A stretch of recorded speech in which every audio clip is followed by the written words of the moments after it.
Hi, Partho. Hello. Hello. Hi. Welcome to the podcast of Small Talk series. Small talk, yes. So, Always time for some meaningful small talk. yes, I think we've discussed this one briefly before. The topic of free will. Free will, yes, we've discussed before. Do we humans have free will or not? And contrary to most people's belief, we've said there is no free will in broad sense, right? I'd like to revisit this from different perspectives, if possible. First, let's explain from some perspectives of, let's say, science or Gita or any our experience or any other analogies. Why do we say there is no free will in the broadest sense and in the most widest sense? I'd like to visit this in from some perspectives and then maybe think about the repercussions of this. Debate the repercussions. What does it mean? What does it translate to? How does the world, society function without necessarily accepting this base that there is no free will? But we'll get to that later in the second half. I can Yeah. answer this by a counter question. Yes. So you're asking, is there free will? Yes. Let me ask you a question. Is there conditioning? Yes. How is there conditioning? Can you give me an instance where you would find conditioning? So conditioning is that, as an example, I'm having a coffee. My mind, my experience, my feeling, desire is every day to have a coffee. I'm conditioned to have a coffee. Habit. Habit. Yes, okay. So, habits are conditionings. And, or you're conditioned to believe you are a Hindu, you're an Indian, Yeah. you are a man with a certain historical background, cultural background. Yes. Conditioned, right? Yes. I'm conditioned to believe I'm Indian. I bow to the flag of India. India is a great country, etc., etc. I mean, nothing right or wrong about it, but that's what. No, we're not going to right and wrong. Yes. We're conditioned. Conditioned. To believe Yes. we are so and so, and Yeah. this is our religion, this is our nationality, this is our family, all that. These are conditionings. Yes. Our whole behavior is, I think, largely conditioned. Would you agree with that? Yes. Yes. What would be the layers of conditioning, kinds of conditioning one would have? Psychological conditioning, let's say. Religion is a conditioning. Yes. You take away that conditioning of the mind, we don't have religions, we just have human beings, Yes. which will solve 80% of the problems of the world, and probably a bit more than that. Yeah. So that, I would call that religious and cultural conditioning. Yes. Our value systems are all conditioned. We've been conditioned to believe that this is right and that's wrong. Yes. And your sense of right and wrong, your values based on right and wrong, it is determined by where you live, in which culture you're born, to which family you're born. These are all layers of conditioning. If I can add an example, and then we can get to the next layers of conditioning. As an example, if you are born in India, brought up here, for you it's conditioning that cow is a sacred animal. A Hindu, not Indian. A Hindu, yes. For a Hindu, cow is a sacred animal. An Indian and many other countries, nationalities would feel dog is a cute pet to have, right? If you're in China, dogs are meat. You can eat it. You may have it as pet or not, but you can eat it. In many other countries, you won't. Right. Right? Like India specifically, as an example. Same with cows. And if you're in Europe, cow is okay. Cow gives you milk. Cow need not be sacred. You can eat cow meat also, as an example. So what you eat, Yeah. what you do not eat, what Yeah. you drink, what you don't drink, Yeah. and these are all again conditioned. Yes. Driven by religion, driven by culture, value system, country, location, etc. Yes. Driven by all Yes, these. climate. Yeah. So with so many layers of conditioning, where do you think we can have free will? Where is the freedom to make a choice which is not conditioned? And we haven't even talked about the conditioning of our experiences. We are conditioned by our fears, our unresolved childhood fears. We are conditioned by our desires, our needs. Everything is conditioning us, right? And not just our fears, the fears of our parents and grandparents. Yes. Yes. That too, Influence. it's a layer of conditioning. So with so many layers of conditionings, where is our freedom to be, to choose, and to will? So I'd like to take an example of a conditioning I've had, I believe, or I feel, for a while, and then I sort of unconditioned myself out of it. Growing up as a kid in India to a Hindu family, in a Hindu family, my father would say we should go to temple every day. Okay, we should go there, pray, come back, and I did it for a number of years. Eventually, I decided not to because it didn't make sense to me. When I started questioning that conditioning, it was part of my conditioning. Right. Somehow I grew out of it, or I started questioning it, and I didn't get the right acceptable answers. Maybe I educated, or I learned, or experienced certain higher levels of consciousness or experiences or whatever. Eventually, I grew out of it, and I chose not to go because they didn't make sense to me at some age, right? Was that my free will, or was that also the result So of... that's a choice you made. That's a choice, yeah. Where I broke the conditioning. Was that choice a reaction to the conditioning of going to the temple, which was no longer making sense to you? So your choice was a reaction to that, right? Yeah. So it's something that you cancelled out within yourself. Correct. This habit of going to the temple. Correct. Or the meaning that you found in going to the temple was finally cancelled out by your intelligent reasoning Yes. and realization that it doesn't make sense. Yes. So you exercised reason to override a habit, Yes. a conditioning. Yes. Correct. Great. That's a good starting point. Yes. So you can do the same thing now with so many other layers of conditionings. Would it be possible at all to come to a point where by using your reasoning and intelligence and a deeper understanding to cancel out all the layers of conditionings, to override every conditioning? Theoretically, yes. Practically, it's hard, but yeah, theoretically, yes. Practically, but theoretically. In principle, yes. If yes. you really want it, Yes. and if you're truly intelligent, Yes. you can do that. Yes. Agree. Because what is the function? One of the most important functions of intelligence is to look at one's conditionings and go beyond those conditionings. Agree. So then, progressively, one would come to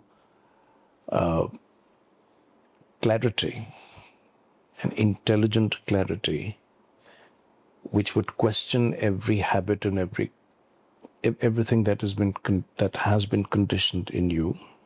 You will see yourself as a more or less completely conditioned being, and then with your intelligence, you'll be able to clear all that and finally you will get to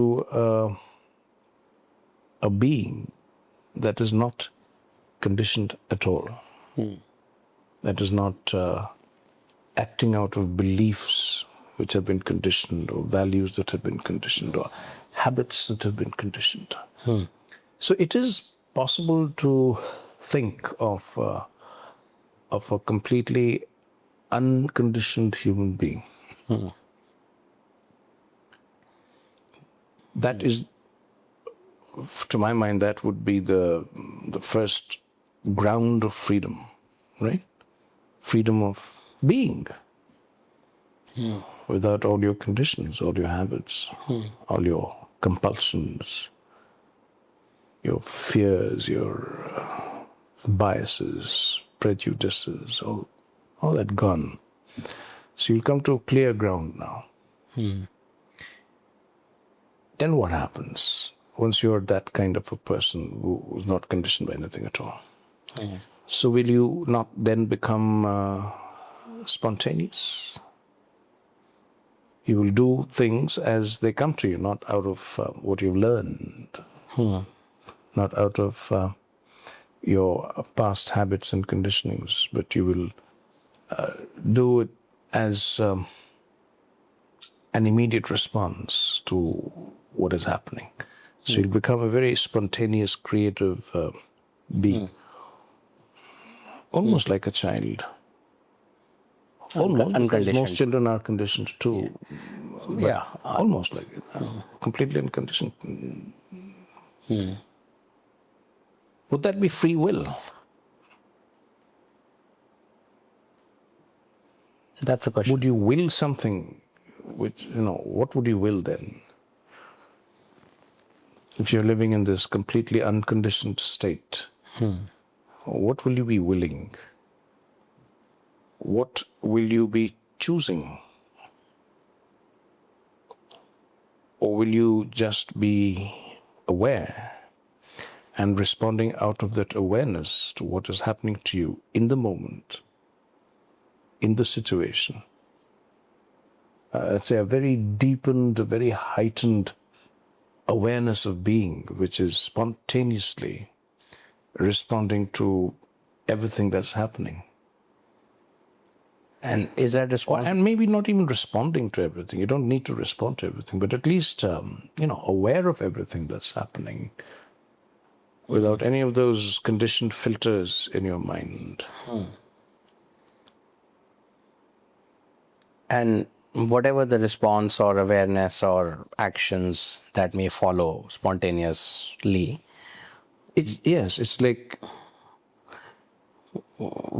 you feel heat in the moment and you go and sit under a tree, in the breeze, and you're all right. So it's a very natural, spontaneous, unthought, unreasoned out movement. You just move from the heat to, you're sitting under the shade of a tree, and you're all right. You haven't gone through any reasoning, and just you've responded. The body has responded. is that action driven by free will, or just because it's logical to do it? Even that is not free will, that it's the only logical choice an unconditioned person would take. So I'm questioning the very concept of free will. What would free will be? So you're saying there would be no willing... One would say from a certain perspective that you're moving from the sun to the shade is an act of free will. But my question, have you really willed it? And I'm also saying it's not the will, it's the only logical choice an unconditioned person, an aware person might make. Is it a volitional act, or is it a spontaneous movement? In harmony with the flow, with the reality of the situation. Yeah. So in that case, you're saying that there is no will at all in such a person, possibly. Let's think about it. Let's discuss a bit more. Where would an occasion arise for this person, this kind of a person, to will something? So that person is living in the world, highly aware, completely unconditioned. Such a person would have some action, some higher purpose, something to do. Isn't higher purpose itself conditioned? Yeah. If we, So such a person becomes like a yogi eventually, free of. yeah, if you were, let's say, we have discussed this earlier too, this analogy. If you're born on an island, Yes. no education, Yeah. no reading, you're just living in the moment, Yeah. just a very deep, heightened situational awareness. That's it. Surviving biological needs, moving Yeah, on. and then probably when you move beyond immediate survival needs, probably you begin to enjoy nature, enjoy your own being, and God knows what that can lead to. But will there be a concept of a higher purpose in you? Will there be a concept of a purpose in you at all? I don't know. Maybe not. Would there be a desire to create a tribe, to have housing, to have houses, to build You'll probably build yourself agriculture? a shelter. Yeah. I mean, you will do that. You'll probably, you'll make sure that you get some fresh fruits and vegetables to eat. You may even kill some animal and eat it, like early humans would have done. But all that would be in harmony with The nature, in harmony with reality. So I've known a couple of people who are completely unconditioned. In my whole life, I've met perhaps 2 or 3 people only who really were completely unconditioned. And I have to think hard to recall an instance where they really chose something and willed something, and they didn't. Their life was so effortless, Yes, flowing. Yeah. Effortless. Yeah. Sanskrit we say sahaj. So these 2-3 people I know, they were living in a supreme sahaj bhav, supreme ease. No pushing of the will, no pulling anything towards themselves, no pushing away anything from themselves, no restlessness or agitation to get this done, and everything would be, you use the right word, flowing. So would such a being still need to will things? I don't know, again. Yeah. Let's approach. And will that state, I'm asking to stretch your mind a bit now, will that state that I've just described, if left untouched, uncorrupted, will it naturally, by its own nature, continue deepening and heightening, and one fine day will become one with reality, with the universe? Yeah. Would that be possible? Sounds right. Theoretically, again, yes. Yeah. Why not? Why not? Sounds right. Sorry, you were going to ask something. So I was thinking, so I get this, and it's very helpful as an approach. Conditioning versus free will, and intelligent reasoning taking you out of conditioning, and then eventually probably all conditioning, and then maybe you don't need to will anything. You just flow, you just, things happen. Approach this in a different way. So I want to do 2 activities, 2 conversations from here on. One other way of looking at no free will is a scientific way of sorts. Science, physics, biology. So let's say I look at you, there's a body, right? In the body, go deeper. There are some cells. Go into the cells. Eventually you'll get to maybe some quantum particles or whatever, right? And we know that a cell, the quantum particle, will follow the rules of the laws of science. right? Okay. Now, one cell is following the scientific laws. You combine multiple cells together, add biology, add whatever things, they're all individually at the deepest, bottommost layer following the science. You bring it up, you're also meant to be following some science. Yeah.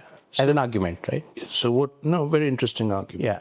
So what you're calling the rules of science, Yes. I call harmony. Yes. Yes. Why does a particle behave exactly the way it behaves and Yes. not some other way? Yes. Why does the Earth keep going around its pathway around the sun, its orbit around the sun, and why not? A little bit of tweaking of any of this, and the whole thing would fall into chaos, Gravity. wouldn't it? So Yes. everything is Yes. maintained in perfect order because Yes. everything is Correct. following Correct. a certain not rule, but a certain harmony of things. Yes. Yes. And mathematics or physics can study this harmony. Maybe it doesn't call it harmony. Some ancient thinkers did. But modern minds don't really use words like that. They would rather say rules of physics. But I would say there's a supreme harmony of things Yes. that our mind reads as rules of physics.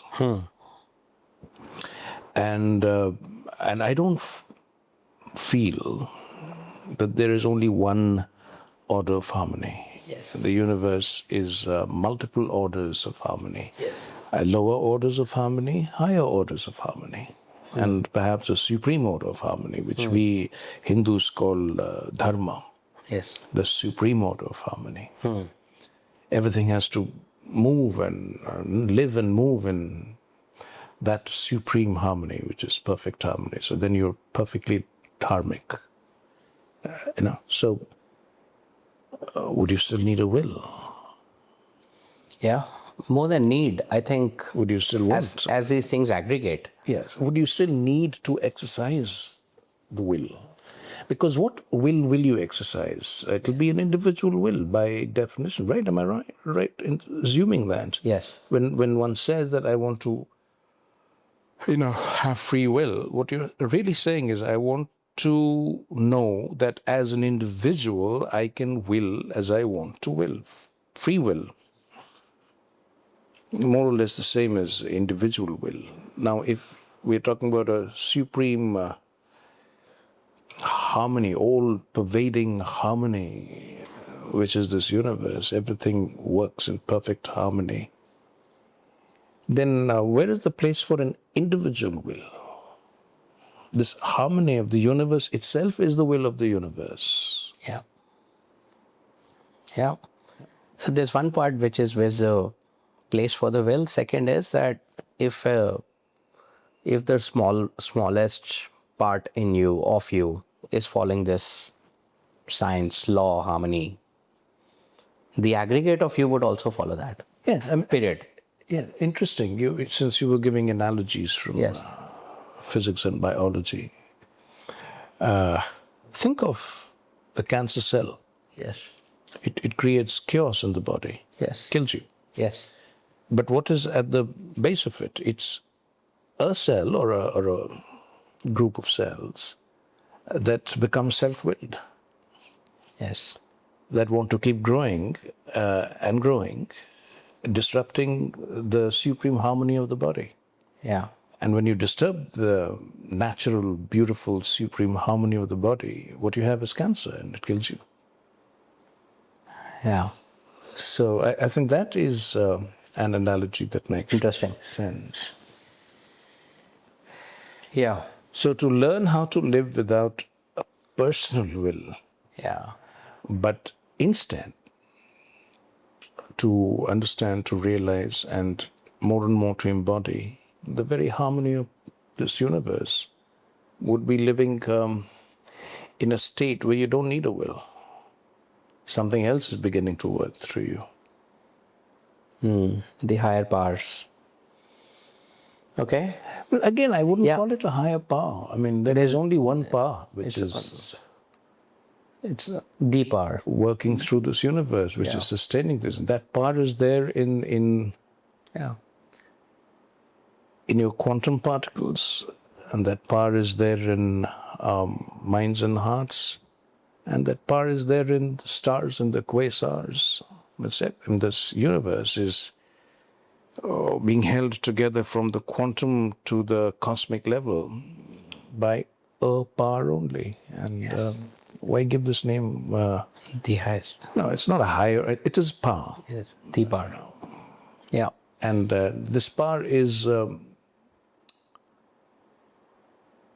one Yes. with the workings of the universe. So I would say that harmony is the power.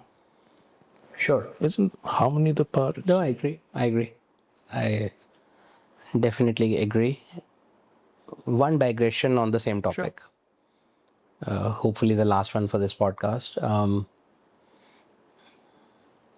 Bringing us into the society of today, where there are conditionings that doing X is right, Y is wrong, whatever those conditionings or rules of the law are.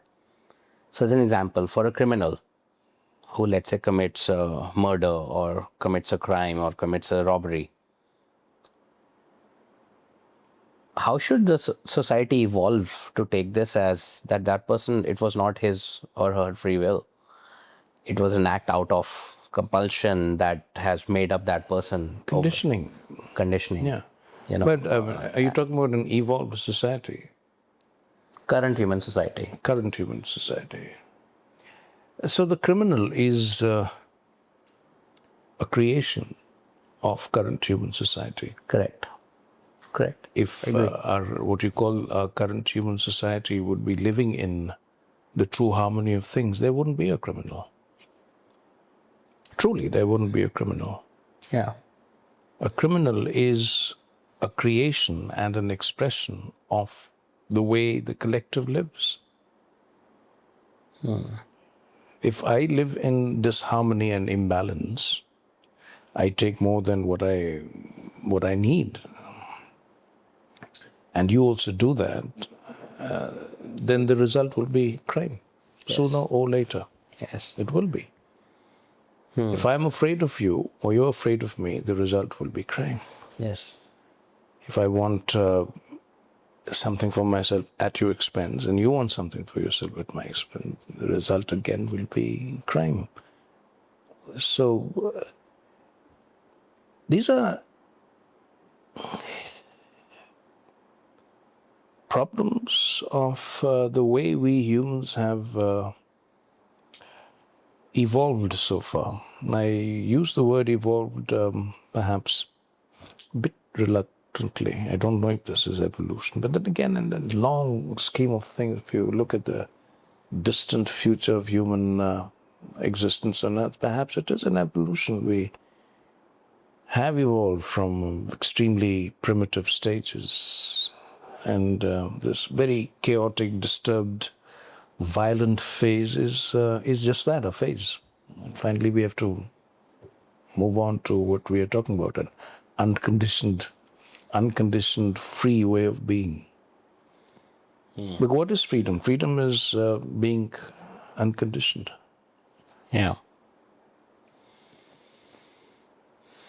So in such a society, the current human chaotic society, somebody commits a crime which is a result of which is a symptom. And you know, we what do? We imprison the criminal, Yes. or kill the criminal. If the criminal crosses a certain line, we kill the criminal. But have we really killed the root Yeah. of criminality? No, we haven't. Yeah. And that we never will. So for every criminal we kill, we have a couple of more. The system is so much out of balance.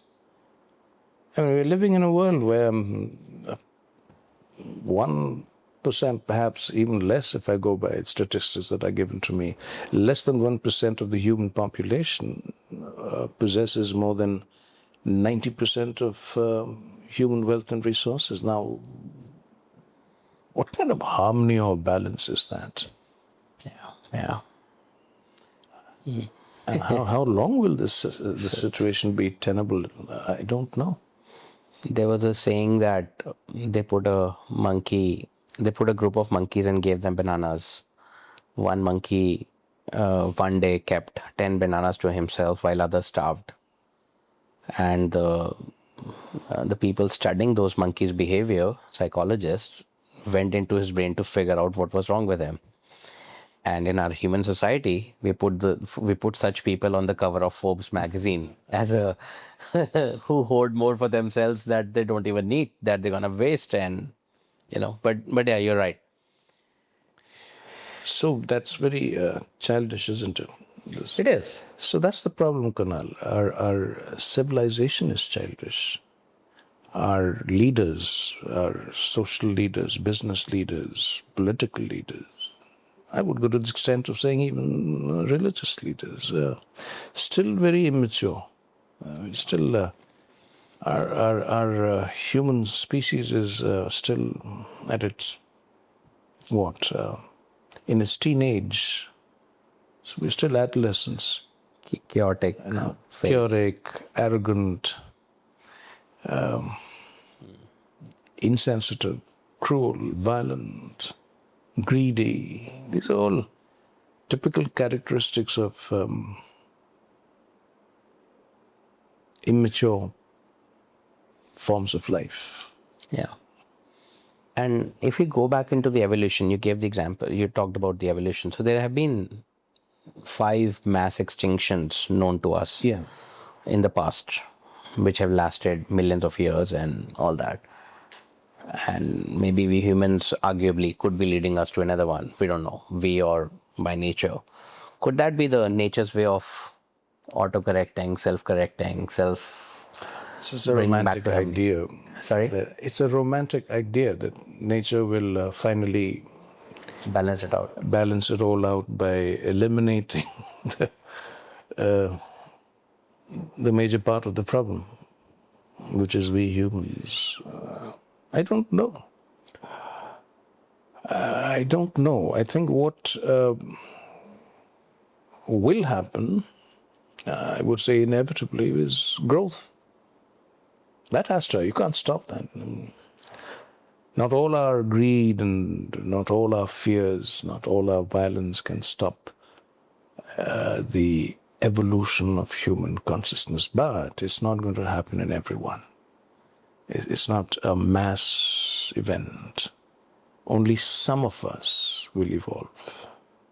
The rest of us will remain at this present level of immaturity and won't even think of themselves in terms of mature or immature.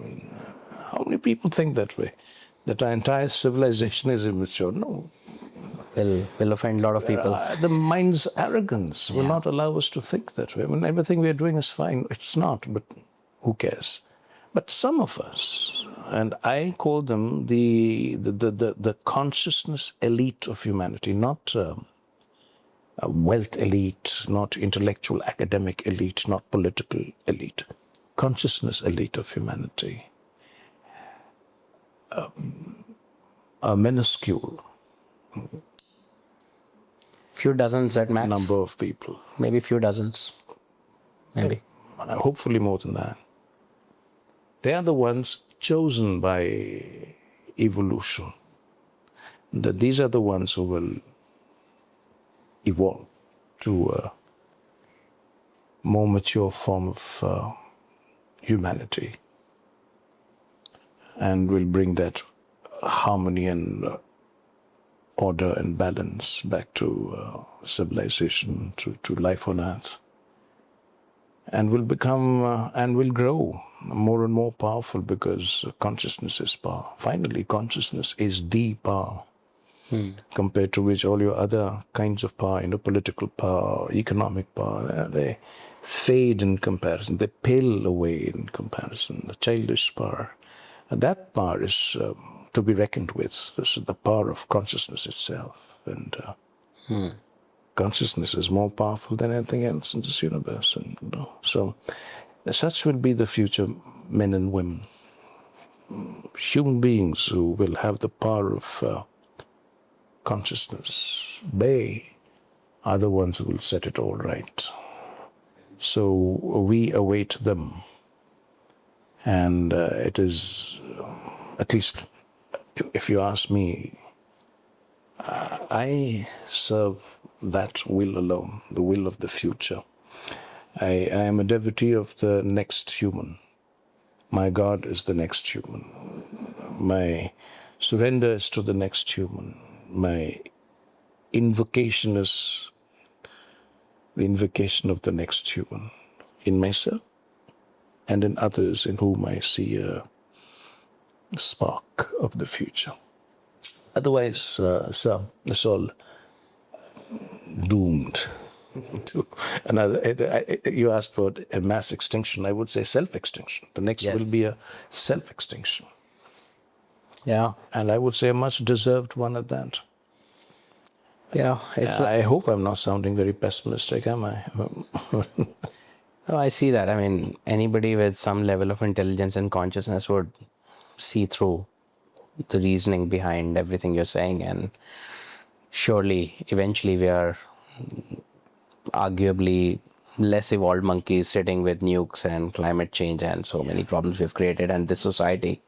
Surely, I mean, if somebody wants to be offended with this, okay, but yeah, there's this saying, they say if one day scientists were to find the center of the universe, a lot of people will be offended. It's not them.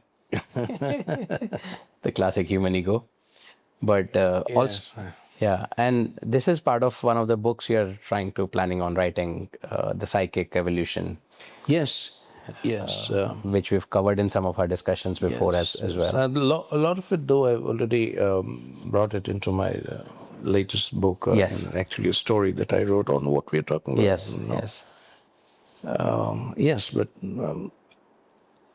the future of human evolution would be what I have called psychic, following Sri Aurobindo's use of the word psychic.